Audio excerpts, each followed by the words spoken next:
وہ غیب سے نکال دیتا ہے سبیل، حسبنا اللہ و نعم الوکیل۔ ہر ایک کو دیتا ہے صلہ بہترین، ان اللہ مع الصابرین۔ اس سے مانگو، وہ ہے بڑا کریم، فإن اللہ غفور رحیم۔ اکیلے میں اللہ کو یاد کیا کرو، پریشانی میں درود شریف پڑھو، اداسی میں یا حیو یا قیوم پڑھو، اور خوشی میں یا رحیم پڑھو۔ آنکھوں کا پانی اور دل کی کہانی اس رب کے سوا کوئی نہیں سمجھ سکتا۔ دل رو رہا ہے، آنکھیں حرم کو ترس رہی ہیں، سانسیں بس اسی در کی خوشبو مانگتی ہے۔ ذکر بھی وہی، فکر بھی وہی، میرا سکون میری چاہ بس حرم ہے۔ یہ دل یہ جان یہ وجود بس اس پاک در پہ قربان ہے۔ یا اللہ ہمیں حرم شریف میں اپنی عرضیاں درج کرنا نصیب فرما۔ رب کے فیصلے دیر سے آتے ہیں لیکن بہترین ہوتے ہیں۔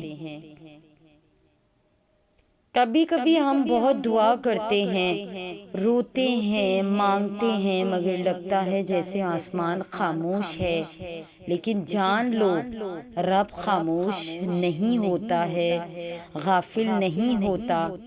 وہ تمہاری دعاؤں کو جمع کرتا ہے، تمہارے صبر کو تراشتا ہے، اور جب وقت آتا ہے وہ وہی دیتا ہے جو بہترین ہوتا ہے۔ ہم جلدی چاہتے ہیں اور رب کامل وقت پر عطا کرتا ہے، تو اگر دیر ہو رہی ہے تو یقین رکھو فیصلہ بن رہا ہے، اور وہ فیصلہ تمہارے حق میں ہوگا۔ رب کبھی انکار نہیں کرتا، وہ بس انتظار کراتا ہے تاکہ جب دے تو تمہاری آنکھیں شکر سے بھیگ جائیں۔ اگر کسی روز عرش والا مجھے ملے اور مجھ سے پوچھے بتاؤ کیا چاہتے ہو، جو مانگو گے عطا کروں گا، تو میں سر جھکا کر بڑے ادب سے کہوں گا تو جیسے رکھے گا خوش رہیں گے، بس ایک ہستی سنبھال رکھنا، تو ہمارا دوست بن کر رہنا، تو ہمیں اپنے قلب کے سائے میں رکھنا۔ معجزے کے دروازے تو صبر کی چابی سے کھلتے ہیں۔ نبی کریم صلی اللہ علیہ وآلہ وسلم نے فرمایا، جو شخص اللہ سے ملنے کو محبوب رکھے اللہ اس سے ملنے کو محبوب رکھتا ہے، اور جو پروردگار کو ملنے کو ناپسند کرے اللہ بھی اس سے ملنے کو ناپسند کرتا ہے۔ اگر تم تھوڑی سی آزمائش سے ڈر کر اپنا یقین ہار کر بیٹھ جاؤ گے تو تمہاری دعائیں کیسے قبول ہوں گی؟ قبولیت کا ایک اصول ہے، صبر رکھو، دعا کرو اور معجزوں کو پالو۔ محبت صرف اللہ کے لیے ہو تو کیسا؟ محبت اگر کسی چہرے کے لیے ہو تو وقت کے ساتھ ختم ہو جاتی ہے، اگر کسی رشتے کے لیے ہو تو حالات کے ساتھ بدل جاتی ہے، لیکن اگر محبت اللہ کے لیے ہو تو وہ بے مثال محبت ہو جاتی ہے۔ ایسی محبت لالچ رکھتی ہے، نہ شرم، نہ شکایت کرتی ہے، نہ تھکتی ہے۔ ایسی محبت میں سکون ہوتا ہے، عزت ہوتی ہے، وفا ہوتی ہے، اور سب سے بڑھ کر اس رب کی رضا ہوتی ہے۔ جب تم کسی سے محبت کرو صرف اللہ کے لیے تو وہ محبت عبادت بن جاتی ہے، اور جب کوئی تم سے رب کے لیے محبت کرے تو وہ محبت جنت کے قابل بن جاتی ہے۔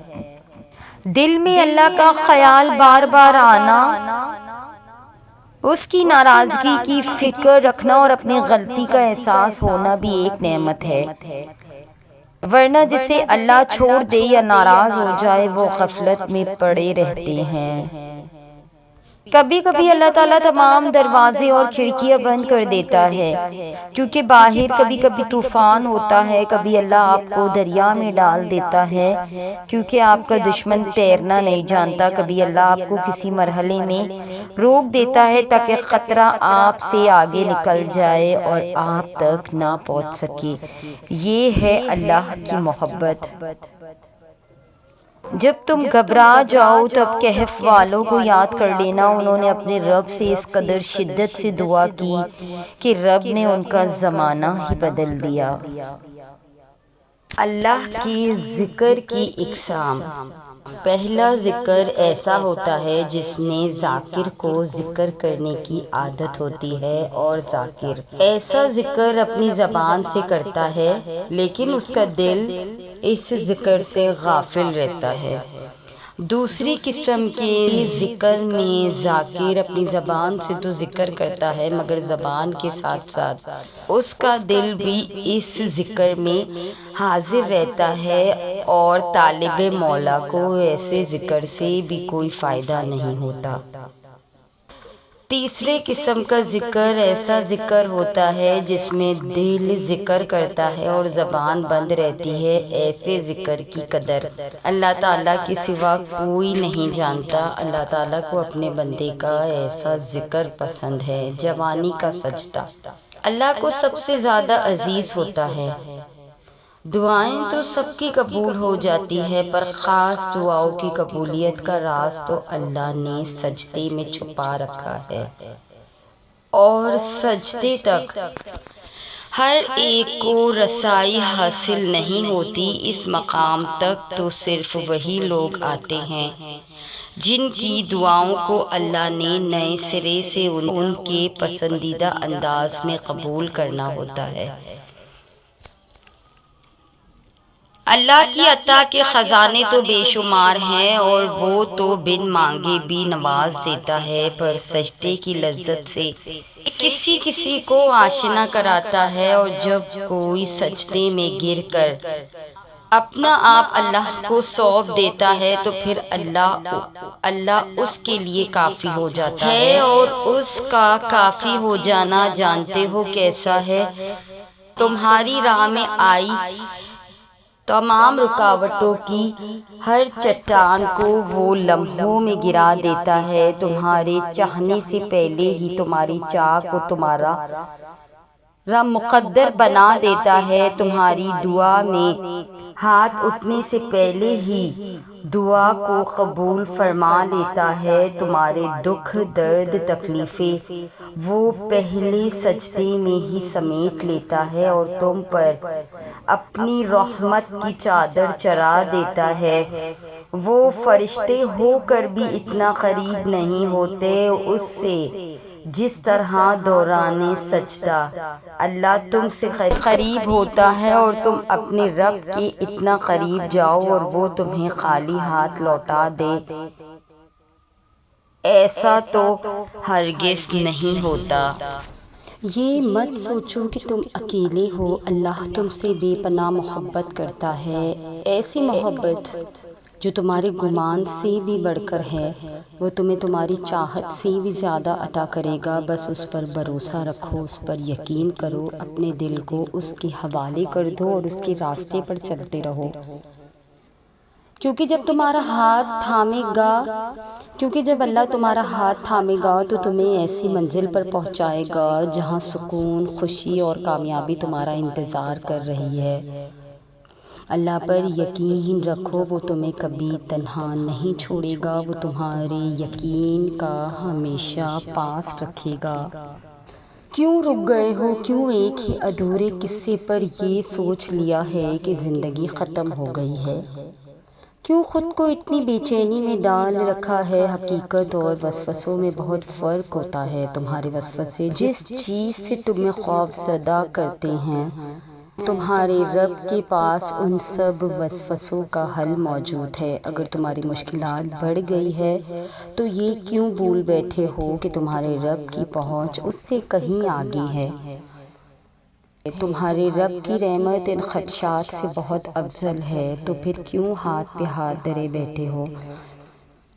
زندگی اسی کا تو نام ہے کہ گرنا اور پھر گر کر سنبھلنا۔ ابھی تو ان گنت دفعہ تمہیں گرنا ہے اور پھر سے سنبھلنا ہے، پھر سے اٹھ کھڑے ہونا ہے۔ تو پھر چھوڑو اس ضد کو، جو چلا گیا اس کے حق میں سلامتی کی دعا کرو، اور جو پاس ہے اس کے لیے پردہ داری کی دعا ہے کہ ہر انسان پر پردہ پڑا رہے، اور یہ جو دو چار رشتے باقی ہیں وہ قائم رہے۔ اور یاد رکھو اللہ کے سوا نہ کبھی کوئی تمہارا بنا ہے اور نہ بن سکتا ہے۔ تمہیں دوسروں کے لیے نہیں اپنے لیے آگے بڑھنا ہے، اتنا چلنا ہے کہ ساری پرانی یادیں، خلشیں اور تلخ لوگوں پیچھے رہ جائے اور تم ان سب سے باہر نکل آؤ۔ کائنات کی نظر میں تم کبھی سرخرو نہیں ہو سکتے اور نہ تمہیں دنیا کے لیے خود کو وقف کرنے کی ضرورت ہے۔ تمہیں اللہ کی نگاہ میں سرخرو ہونا ہے تو پھر خود پر بھی رحم کرو اور اپنے ارد گرد سانسیں لینے والے انسانوں پر بھی۔ کب کون کیسے اس جہاں فانی سے رخصت ہو جائے کچھ اندازہ نہیں، تو پھر یہ جو چند لمحے ہیں انہیں جی لو جی بھر کر، اور دوسروں کے لیے بھی یہ سانسیں مشکل نہ بناؤ۔ اپنے رب سے خاموشی سے تعلق بناؤ کہ زندگی میں ایک لمحہ ایسا بھی آتا ہے جب انسان خاموش ہو جاتا ہے۔ آپ خود کو بدصورت سمجھتے ہیں، آپ کے نزدیک حسن کیا ہے؟ لیزی کو دنیا کی بدترین خاتون کہا گیا، اس پر لاکھوں میم بنائے گئے، اس کو یہاں تک کہا گیا کہ ایسی بدترین صورت کے ساتھ جینے سے اچھا ہے کہ تم مر جاؤ، لیکن اس نے ہمت نہ ہاری اور گریجویشن کے بعد 3 کتابیں لکھ کر حسن والوں کے منہ بند کر دیے، اور پھر دنیا کے بہترین موٹیویشنل اسپیکرز میں سے ایک بن گئی اور مایوس افراد کو زندگی کی طرف لانے لگی۔ اسی طرح ایک شخصیت عالم اسلام میں بھی ہمیں ملتی ہے۔ جاحظ ان کا نام تھا اور اعتقاداً انہیں معتزلی بتایا گیا۔ وہ انتہائی بدصورت انسان تھے، مگر انتہائی ذہین بھی تھے۔ جتنا انہیں بدصورت بتایا گیا وہ اس سے کہیں زیادہ عظیم عالم تھے۔ جاحظ کی بدصورتی کے متعلق ایک شعر میں یوں کہا گیا ہے کہ اگر خنزیر کی شکل کو دوبارہ مصنوع کیا جائے تو وہ پھر بھی جاحظ سے کم بدصورت ہوگا۔ اس سے آپ اندازہ لگائیے کہ انہیں دنیا یا پھر اس وقت کے لوگ کتنا بدصورت سمجھتے تھے۔ کسی نے جاحظ سے پوچھا کہ کیا آپ کبھی زندگی میں شرمندہ ہوئے ہیں؟ تو انہوں نے جواب میں کہا کہ ہاں، ایک بار میرے پاس ایک بوڑھی عورت آئی اور کہنے لگی کہ مجھے آپ سے ایک کام ہے، میرے ساتھ آئے۔ تو فرماتے ہیں کہ میں چلا گیا، وہ مجھے ایک سونار کے پاس لے گئی اور سونار کے سامنے مجھے کھڑا کر کے چلی گئی۔ میں نے سونار سے پوچھا کہ میرے لائق کوئی حکم؟ تو وہ سونار بتانے لگا کہ اس عورت نے مجھ سے تقاضا کیا کہ میں اس کو شیطان کی مورتی بنا کر دوں، مگر میں نے کہا کہ میں نے تو کبھی شیطان نہیں دیکھا۔ تو اس نے کہا کہ میں لے آتی ہوں شیطان کو، تم ویسی مورتی بنا دینا۔ پھر وہ آپ کو لے آئی۔ جاحظ فرماتے ہیں کہ زندگی میں یہ پہلا موقع تھا کہ میں شدید شرمندہ ہوا اور میرا چہرہ شرم سے جھک گیا۔ اس کے باوجود جاحظ علم کا پہاڑ تھے۔ جہاں کئی علوم اسلامیہ میں بلاغت کا ذکر ہوتا ہے تو جاحظ ایک ستون کی مانند کھڑے نظر آتے ہیں۔ پھر انہوں نے کبھی بھی اپنی بدصورتی کو حصول علم اور بڑا انسان بننے میں رکاوٹ نہ بننے دیا۔ تو یاد رکھیے ایک بات کہ خوبصورتی ہمیشہ صرف اندر کی ہوتی ہے۔ اگر آپ کا باطن پیارا اور خوبصورت ہے تو آپ ایک اچھے انسان ہیں اور آپ کو کوئی چیز کامیابی سے نہیں روک سکتی۔ اور یاد رہے کہ کسی بھی طرح کی کامیابی ہو سکتی ہے، جس طرح لیزی اور جاحظ نے اپنے اندر کی خوبصورتی کو مرنے نہیں دیا اور دنیا میں اپنا نام چھوڑ دیا، ایسے ہی آپ بھی اپنے اندر کی اچھائی پر یقین رکھیں اور دنیا کا نظریہ بدل ڈالیں کہ کامیابی اور وقت ان لوگوں کی ہے جو ظاہرہ حسن کے مالک ہیں۔ اپنے علم سے، اپنی محنت سے اور جتنا آپ سے ہو سکتا ہے اسی کامیابی سے دنیا کو بتائیں کہ آپ ہی خوبصورت ہیں، لیکن ان کے پاس دیکھنے والی آنکھیں نہیں ہیں۔ اب ذرا آپ غور کریں، اللہ تعالیٰ قرآن میں فرماتا ہے ہم نے انسان کو اچھی صورت میں پیدا کیا ہے، تو آپ ذرا سوچئے کہ اچھی صورت سے کیا مراد ہے؟ کیا اللہ تعالیٰ حسن کی بات کر رہے ہیں؟ ہرگز نہیں، اللہ تعالیٰ انسان کی بات کر رہے ہیں۔ جی ہاں، انسان، وہی انسان جن کو جانور کی طرح جھکا ہوا نہیں بلکہ سیدھا قامت والا بنایا ہے، جس کے مکمل اعضاء بنائے، جس کو منہ سے پکڑ کر نہیں بلکہ ہاتھوں سے پکڑ کر کھانے والا بنایا۔ تو جب اللہ تعالیٰ نے فرما دیا ہے کہ ہم نے ہر انسان کو اچھی صورت میں بنایا ہے، تو پھر آپ کیسے حسن کے نام پر اتنی توہین کر رہے ہیں؟ آپ کیسے دنیا کے سامنے خود کو کمتر سمجھ کر بیٹھے ہیں کہ میں تو فلاں کی طرح گورا نہیں، میرا تو ناک تیکھا نہیں، میرے تو بال لمبے نہیں۔